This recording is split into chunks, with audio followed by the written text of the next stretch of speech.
La diaspora des bulles, c'est notre chronique consacrée à la bande dessinée du lundi au jeudi, tous les jours en compagnie de Didier Passamonique, exclusivement pour moi ce matin. Bonjour Didier. Bonjour Ilana. Et oui, en tête à tête ce matin. Et aujourd'hui, vous allez nous parler d'un ouvrage, et en fait une histoire assez terrible, d'un deuil irrésolu.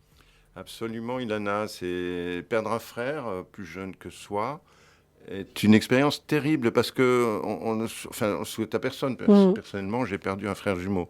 Et c'est ce qui arrive à Jean-Louis Tripp alors qu'il a 18 ans.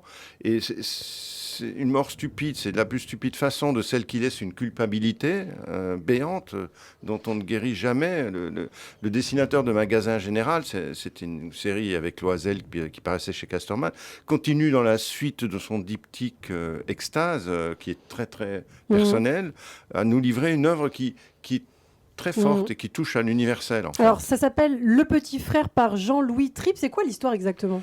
Nous sommes en août 76, dans le Finistère, il fait chaud, caniculaire même. La famille Tripp est en roulotte avec cheval sur les routes de campagne.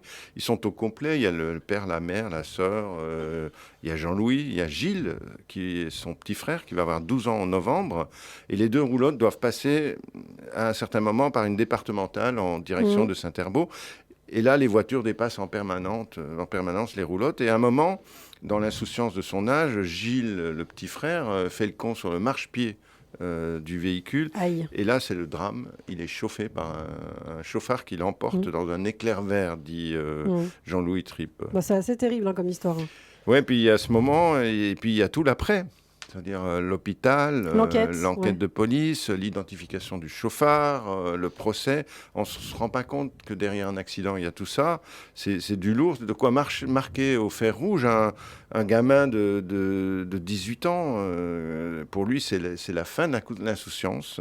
Donc aujourd'hui, Jean-Louis Tripp a 60 ans. Il revient sur ce deuil qu'il a construit. Parce que quand on a... un phénomène comme ça dans sa vie, tout se construit autour. On ne peut pas imaginer la vie sans s'accompagner de ça.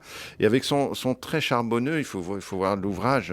Il y a des pages là si vous allez sur la vidéo, il y a des pages qui vont défiler. Il fait un sublime travail de mémoire.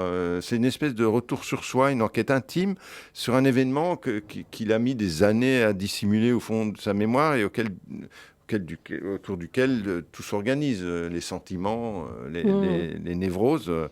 Et donc, oui, on fait ça à 60 ans parce que c'est le moment où on commence à avoir la conscience de la fragilité des choses, d'être un survivant quelque part. Par rapport à son frère. Et donc, cette culpabilité, il la porte un peu comme un boulet. C'est dans ça que Petit Frère est un album absolument incontournable. Comme le théorisait Jacques Brel, l'époque est à l'intelligence, mais dépourvue de cœur. Un tel album vient vous dire qu'il y a encore dans ce registre un filet d'espoir. Et oui, et je vous sens très ému, Didier Passamonique, pour nous présenter cet ouvrage. C'est un beau livre, c'est publié chez Casterman. Le Petit Frère donc de Jean-Louis Tripp aux éditions Casterman. Merci beaucoup Didier, on se retrouve demain matin sur Radio J. À demain.